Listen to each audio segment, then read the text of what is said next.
After another day, another positive story about Tua.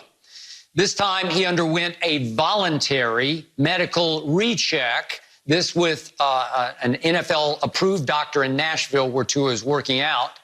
And results were, quote unquote, overwhelmingly positive. That according to Tua's reps. So Shannon, are you still sticking with Tua over Joe Burrow? I am, Skip. I believe he'll be a better pro because I've seen more consistency longer. Now, Joe Burrow, Skip, I believe he had the greatest season ever for a player, especially a quarterback. No, we're going to exclude running backs. But for a quarterback, Skip, you don't go 60-5 and you beat, 7, 8 top 10 teams and the consistency week in and week out. But, Skip, remember, it was 1 year. His junior year, we remember what happened. He was not this. And so I tend to lean to someone that's done it for an extended period of time, as opposed to someone that seemingly had a flash in the pan season. Now, Skip, he could turn out to be great, but what we've seen from quarterbacks is that the ones that do it for an extended period of time, the Peyton Mannings, the Andrew Lucks, the guys that are starting, Drew Breeses, the Phillip Rivers, the Roethlisbergers, even though Roethlisberger came out early, Skip, he was a starter for a number of years. Now, Cam had a great career, even though he only did it 1 year at the major college level. But more times than not, Skip, when we see guys have those one great college seasons, they don't normally transfer over to the NFL. Skip, you look at Tua as a 2-year starter, 76 touchdowns, 9 interceptions. Quicker release, better accuracy. Skip, he can make all the throws. And I get, everybody, he's injury prone. See, the thing is, Skip, like in major college sports, and it's going to be like this in the NFL, if you get injured, they're going to try to get you out there as soon as possible, get you to return to the field. And if that means, Skip, well, if you heal up on your own, it'll take you 6 weeks. We can do this surgery and get you back in 4. Which one do you think they're going to opt for? The player and the team. And that's what happens. I believe, hey, he had those ankle injuries, heal up on their own. It's like, man, the season's going to be over. We need you back out there. We're trying to win a title. He has the tightrope or whatever it's called, Skip, had the surgery that helped him get back to the field sooner. So, but for me, Skip, I don't know if he's going to be there at 5 for the Miami Dolphins, but Skip, they have the ammunition to move up 1 or 2 spots. They have 5 picks in the first 2 rounds, and they got 4 picks next year in the first 2 rounds. So they have the ammunition to go up maybe 1 or 2 spots to ensure themselves of getting a quarterback, Skip. They need a quarterback of the future. And I believe that the gap between 1, 2, and 3, 4, 5 is vast. I would take Tua. I like Tua as the best quarterback in this draft. But it seems to me, Burrow being from Ohio, Cincinnati has the first pick. It seems like a no-brainer to me. But I would take Tua because I believe he will be the best of the pros in the pros. Okay. I'm going to start with your last point first. And I'm going to say that I've heard several reports, one from Jeff Darlington of ESPN, who I believe is based in Miami, saying that the Dolphins actually favor Burrow over Tua. So the issue becomes for the Dolphins, I think, more upside down than you think, which is they have to decide, do they want to pay the supreme freight that would be required to move from 5 to 1 to swap places with the Bengals? Because remember, Miami has 3 first-round picks. So would the Bengals take the 5th pick and then the 2 next ones down the line to swap from 5 to 1 for Burrow? I don't think the Bengals would or should, because Joe Burrow is made for them. And I believe Burrow is much better than Tua. And I like Tua. I just don't love him. But you mentioned accuracy. Listen, I've never seen better accuracy than I saw from Joe Burrow last year, because I can't remember in any game that I watched from start to finish, and I probably watched 6 or 7, I don't remember him missing a single throw, especially down the stretch, starting with the SEC championship game. He did not miss a throw.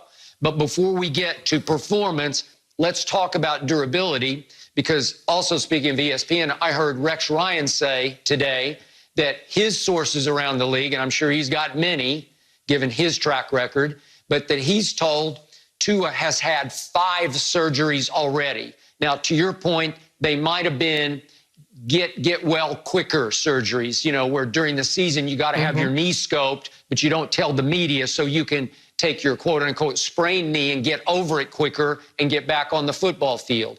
But maybe he's had a couple of knee scopes. I don't know, but for sure he's had 2 what's called tightrope surgeries, as you point out, on each ankle. And then he had a very serious career-threatening surgery on a fractured hip that can derail players, and it can make you vulnerable down the line. Apparently, the doctor yesterday and the doctor before that said, hey, he looks 100% to those 2 doctors, so God bless him because he's a good kid. He's a spiritual kid. He's hugely liked in the locker room. I have no doubt about his leadership skills, but there's something about Joe Burrow that I like even more as a leader, because this guy's got swagger to him.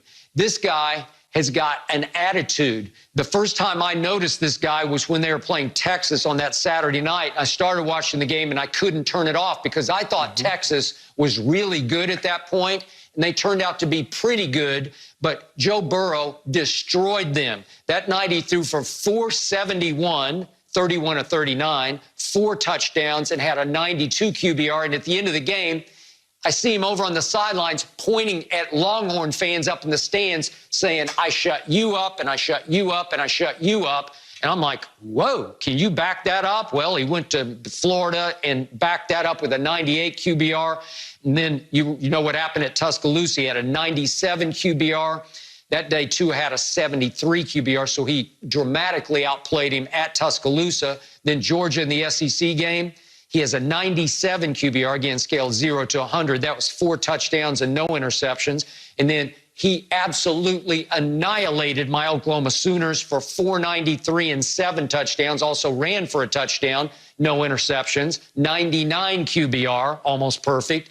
Clemson, the national championship game, he had a 98 QBR. So just on the games from the SEC championship through the final, he was 16 touchdowns to no interceptions and an average QBR of 98, scale of 0 to 100. That's off the charts. That's never been done. That's all time, all time. I thought going back to the Baker Mayfield year, he had the greatest year I'd ever seen. Then I thought Kyler had the greatest year on top of Baker. And now it's Joe Burrow. And I don't see anything not to like about a 6'4" quarterback. But the thing is, Skip, you mentioned that one season. He did play his junior year, right? When he was awful. Yep. He was awful. Now, Tua has put together, he came in, he played a little bit when Jalen Hurts, as a true freshman. I think Jalen Hurts was a sophomore, and he came in when Jalen Hurts they'd have a big lead, and he would come in the game and he would throw his touchdown. You're like, okay, yeah. But Skip, I didn't know he was this good. I just thought, okay, everybody got their backups in. He's Alabama. Alabama backup should be better than the teams they're playing backup, rightfully so. It wasn't, Skip, until he got into that national championship game against Georgia, and you watch him spin the football, you're like, this kid is special. And the throw that he made to Devontae Smith, where he holds the safety and he throws the ball on the rail and gets covered too. Now, obviously, Skip, it was a blown coverage because the corner should have kept sinking and the safety should have split. But, hey, they didn't. That's neither here nor there. But he did a great job of staring the safety down and throwing the ball to the rail. If what you've seen over the last 2 years hasn't impressed you about Tua, Skip, you're never going to be impressed. 76 and 9. That's even better than Joe Burrow.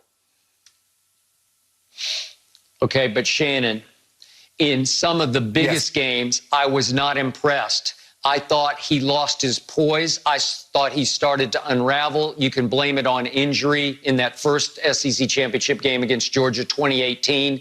He hurt his knee early in the game. I don't know what was exactly wrong with it, but he was 10 of 25 for 164 and 2 interceptions, had a QBR of only 29. That's when he got replaced in the fourth quarter, yanked in favor of Jalen Hurts, who outscored Georgia 14-0 in the fourth and brought them back and saved the season and won that game for them. Then against Clemson, national championship game, Tua was 2 interceptions and a 59 QBR. And then I mentioned the game against LSU this year. He threw for 418. It was pretty good, but he missed so many throws in that game. He was 21 of 40, and I thought he was off target much of the time. So, he had two receivers. Yeah, go ahead. Coach Belichick defense let him down. Isn't that what you always tell me when Tom Brady has monster days and they lose? It's the defense. Coach Saban defense let him down. I think Joe Burrow showed him up. And remember, listen, Tua had two receivers in Judy and Ruggs who are going to go in the top 15 of the draft. And you mentioned Devontae Smith, and then there's Jalen Waddle, who are both there. They both could be first-round picks before all is said and done. So that's an unbelievable, you talk about the four horsemen that he was throwing to, and I give you, Burrow had four good ones himself, but I don't think they were quite as good as those four. So I don't know. I'm afraid those receivers might have helped make Tua as much as Tua was making himself. So in the end, Shannon, I just don't know. Joe Burrow, I give you, it was just 1 year, but it wasn't just a one-hit wonder. It was game after game after game after game after game. I've never seen such a sustained streak of excellence from a college quarterback before. And he did stay healthy. He did take a lot of punishment. He is durable. He's not brittle. He's not fragile the way Tua appears he could be going forward into pro football. I just think Tua is high risk. Well, hey, hold on, Skip. I think he broke his wrist or he broke his arm. Remember, that's what held him back at Ohio State. He broke something, and he ended up losing the job, and that's why he transferred. Okay, but Tua, I didn't even mention he broke his finger on his